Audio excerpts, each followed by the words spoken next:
My friends, good evening. Absolutely incredible what happened today. Zelensky, the Ukrainian president, was expelled from the White House. So, not by force, he left of his own accord, but the conversation he was supposed to have with Trump on two very important issues was cut short. So, what was it about? So, first of all, when Trump came to power, he said that the United States had given $350 billion to Ukraine. Zelensky had responded some time ago by saying that he hadn't seen all the money, but Trump doesn't care whether Zelensky saw all the money or not. For him, receipts were signed. As long as you signed a receipt, he doesn't care. He'll ask you for the money. If you have it in your accounts, you can talk about paying it back in installments. If you don't have it, then you'll talk about something else. Since Zelensky doesn't actually have the funds, well, Trump says, okay, you can't pay me back 350 billion, we'll do it differently. You're going to give me 1 trillion in raw materials. You should know that a big part of the reason for this war is that the Ukrainian subsoil and land are extremely rich. That's what makes it so desirable. In fact, there are American investment groups that have taken possession of more land in Ukraine than Russia actually has. You always have to remember, as they say, one thing can hide another, just like a war can hide billionaires. There are always some behind it. There are always great fortunes made from wars. In fact, that's the main reason. Of course, to the people, they'll sell lofty principles, flags, slogans, songs, martyrs, all that. But that's just for the people. But at the very top, those who organize wars, they don't do it for that. Honestly, not at all. They do it for reasons that are much more down to earth than that. So I was saying that Zelensky went to sign. Did he have a choice? By the way, I think that behind this whole story about rare earths that the American President Trump is asking for or demanding, I think behind it, there's an intervention from Elon Musk. Because when you mention Elon Musk, you mean Tesla, SpaceX, and also technologies with very high added value. By the way, Elon Musk, sorry for this watch, Elon Musk has entertained the idea many times. He has entertained the idea, hasn't he, of launching a mobile phone and getting into consumer electronics? So, in a way, he needs those rare earths. If he doesn't have them, he'll be dependent on China. And China, well, right now, things aren't going so well. So what happened is that Trump had demanded that Zelensky sign. Zelensky had come to sign. By the way, yesterday we had the British Prime Minister,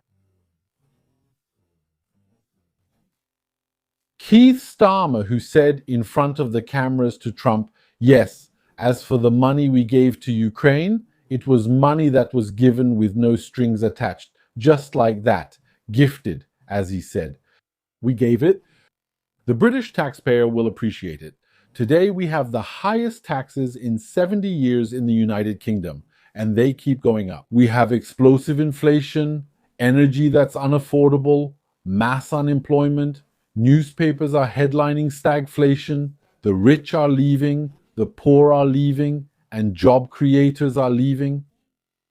And the taxpayer, as I was saying, will appreciate that we're handing out gifts, that we're giving without audits, without oversight, and in reality, deep down, for no real reason. There should have been a referendum for this.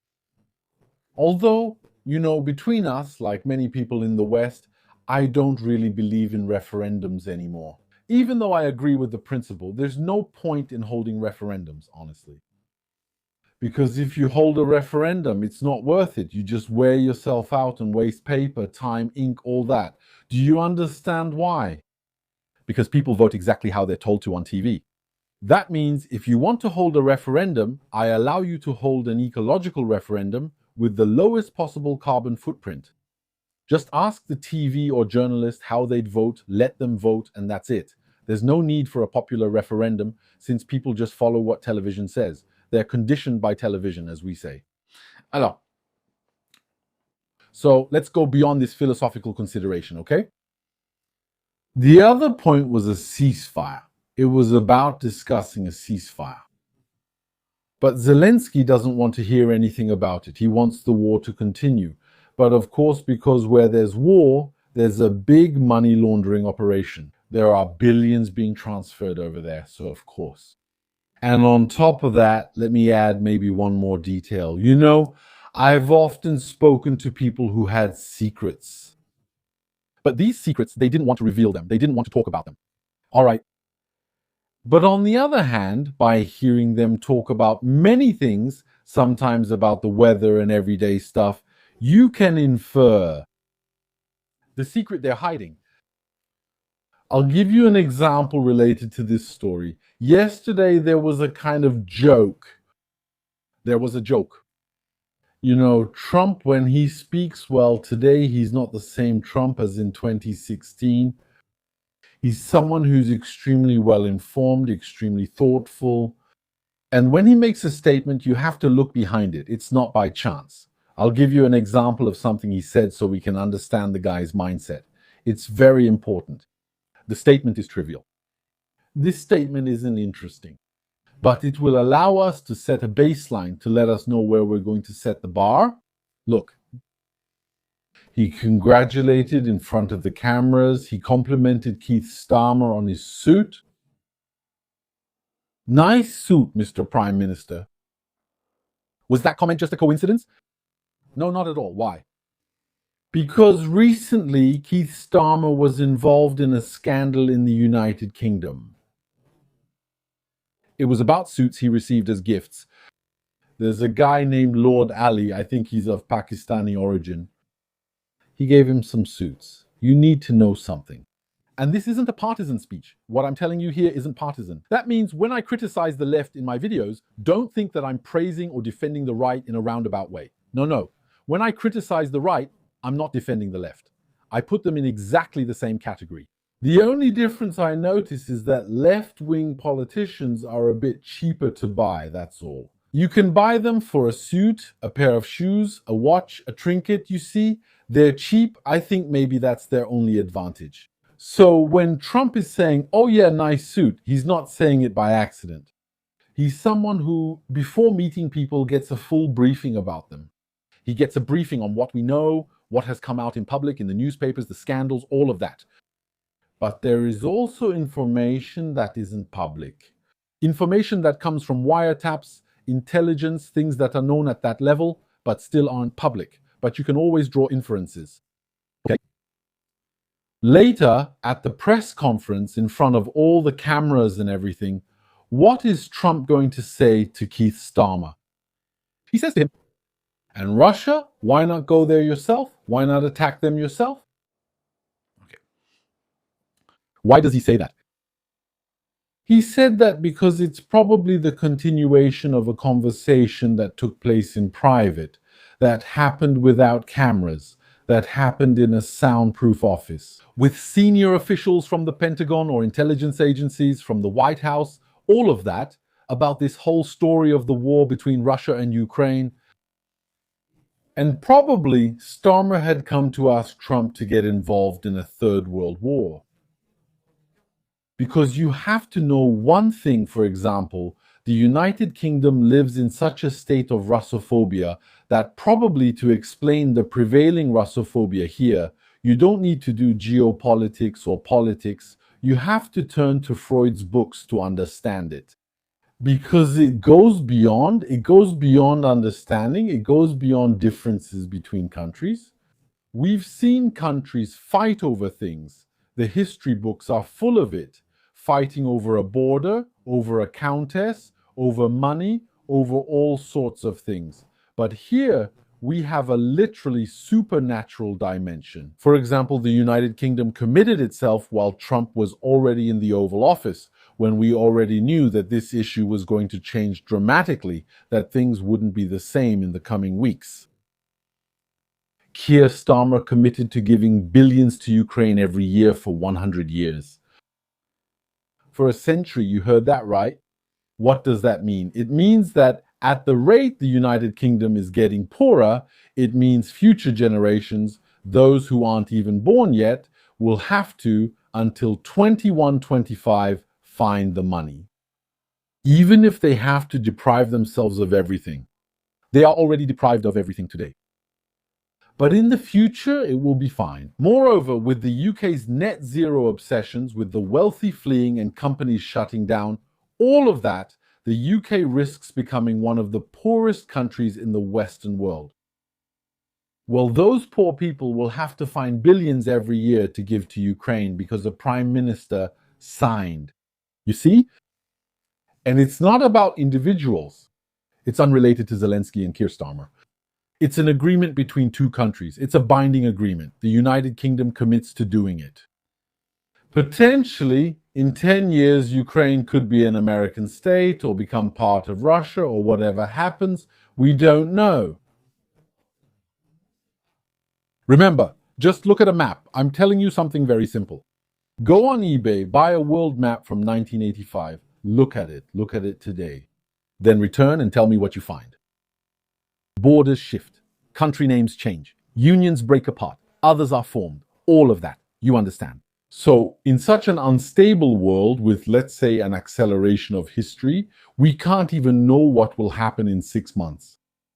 The guy signs for 100 years in an irreversible, indisputable way and without anything in return. Just like that, just signs to put money on the table to prove how much we hate Russia. That's why I was telling you, at this point it becomes Freudian. At this point, please avoid it. There are people who say, yeah, but aldosterone, they're doing this because they want to secure something. They must have negotiated behind the scenes to secure mines or raw materials for the United Kingdom. Please, if you think that, and I understand and I respect it, I'm not saying that this idea doesn't have some merit in itself. But if you think that, then you haven't understood anything about the United Kingdom. We are on a path of self-destruction. You think we're defending our interests and then we give money, but we negotiate behind the scenes to get...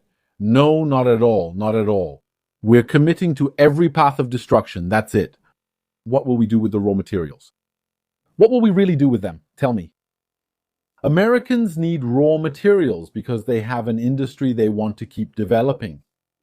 In Britain, we're destroying our industries. We're making energy so expensive that industries are shutting down. What will we do with the raw materials? They won't be useful to us. Do you see what I mean? We're on a path of self-destruction and annihilation. And of course, since it seems so hard to understand, people look for a rational explanation by saying, yeah, no, don't worry, they must have negotiated. No, they didn't negotiate anything at all. As for everything that's destructive, let me tell you something. I have a hard time finding you can do the same thing for France or for Germany.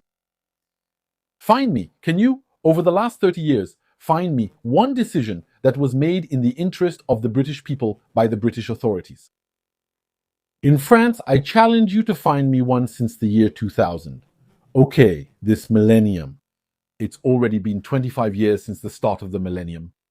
Find me a decision that was made by the French authorities for the benefit of the French people.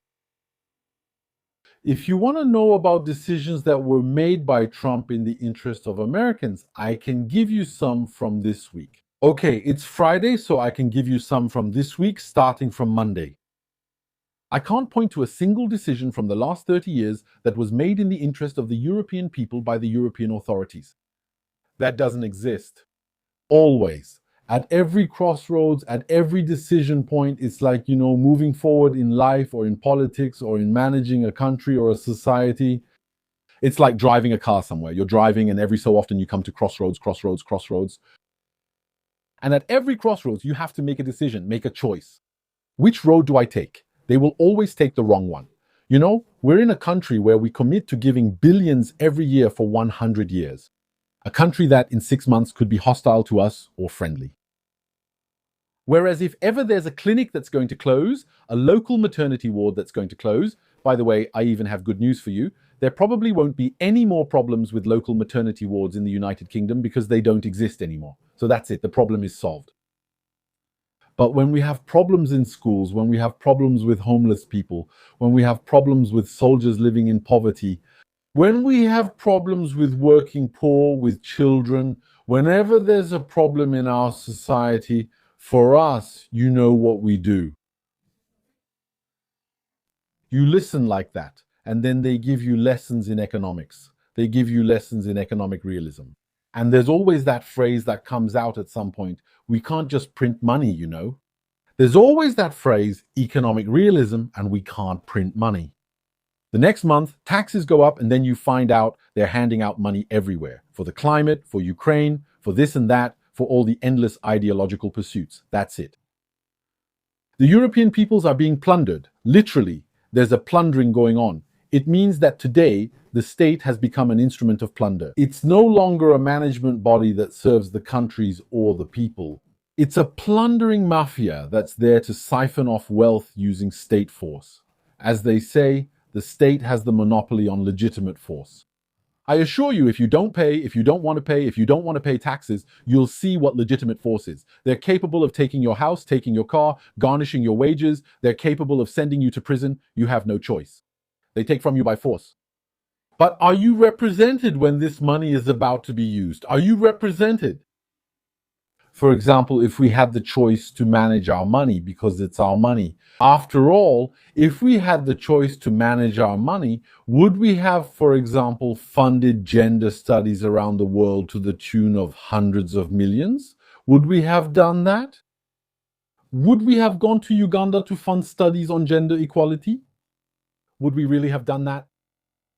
While we have hospitals here where when you go to the intensive care unit, half of the beds don't work. You have breathing machines that don't work. They're damaged, they're broken down, they're old models, missing parts, and so on. We find money to give away. Do you think we'd have done it ourselves? No, we wouldn't. You see, today we have taxation without representation. That's how it is. It's a formula. Let me make a prediction for you. You read in history, taxation without representation means I'm forced to pay, and I have no say in the decisions. That's the classic recipe for revolutions. That's how revolutions break out. You'll see. So let's get back to our story. The point is, as I said, Starmer wants war. Europe wants war. Macron wants war. He wants a third world war. And why do they want it? They don't want to win it. They want to lose it. Why? Because it would bring the destruction they want. It would bring it much faster. I mean, instead of destroying a country like France, which they've been destroying for decades, if you miss that, if you don't see it, well, there's a problem.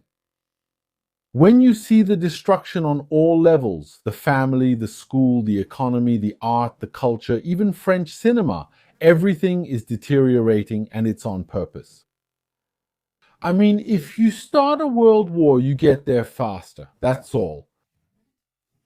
Instead of achieving the goal over the next 20, 30, or 40 years, you do it in 3 minutes and it's done. And besides, with an atomic bomb, maybe in a nanosecond, the problem would already be completely solved. You see? A country like Russia. But as long as it is hostile to us, that's not the case.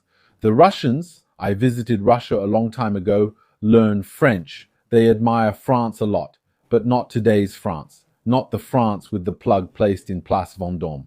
It's not that France. That France, I assure you, isn't universal. It's the kind of France that disgusts everyone. There may be a small Parisian caste that enjoys that, but I assure you, the majority of people on this planet do not appreciate that culture. It's a very niche, extreme culture. Somehow, it has kind of inserted itself and it has a visibility that's a bit too high compared to its real weight. As I was saying, that you are a country hostile to France and the United Kingdom. Is there any interest in attacking France or attacking the United Kingdom? Honestly? No, of course not. No, not at all. Imagine you find your worst enemy. You were about to take him out and you find him about to kill himself. You leave him. You turn around and go home. It happens. She's doing the job. You went out to destroy him, and now here he is doing the job all by himself like a grown-up. You see what I mean? No need, no need. That's why I can tell you right now, I can reveal to you tonight, that's why Putin has never launched a missile at Europeans. Russia is in Europe too. When I say Europe, I mean the European Union and the United Kingdom. Why didn't he fire a missile at them? Seriously, after all they've done? It's because he doesn't need to. Because the damage they're doing to themselves far exceeds what a hypersonic missile could accomplish. Anyway, let's recap. History is taking a big turn today. What reassures me, at least, and I think the good news we can take from all this, is that there won't be a third world war, at least not now. Trump, maybe I'll say a few words to satisfy the left wing, the leftists in my audience. Trump knows nothing about European culture. Trump doesn't respect other people's culture or traditions. Europe, the last century, 2 world wars. And in the centuries before that, there were also wars equivalent to world wars. Look at the War of the Spanish Succession and tell me if that wasn't a world war. Well, I was saying that there are traditions, that's all. Today, in this century, Europe wants to start 1 or 2 or 3 world wars, doesn't it? The thing is, Trump is stopping them. So Trump doesn't respect European traditions. He doesn't understand the European mentality. That's it. So we'll have to wait until he leaves. And from then on, we'll restart our provocation plan to try to bring about a world war. That's it, my friends. I'll leave it there. I'm very glad that the specter of a third world war, it's faded a little bit. It will come back sooner or later. Let's not kid ourselves. But I think for Zelensky, it's the end of the road. I think that Zelensky doesn't have much time left as the head of Ukraine. Thank you for watching this video until the end, and I'll see you in the next one.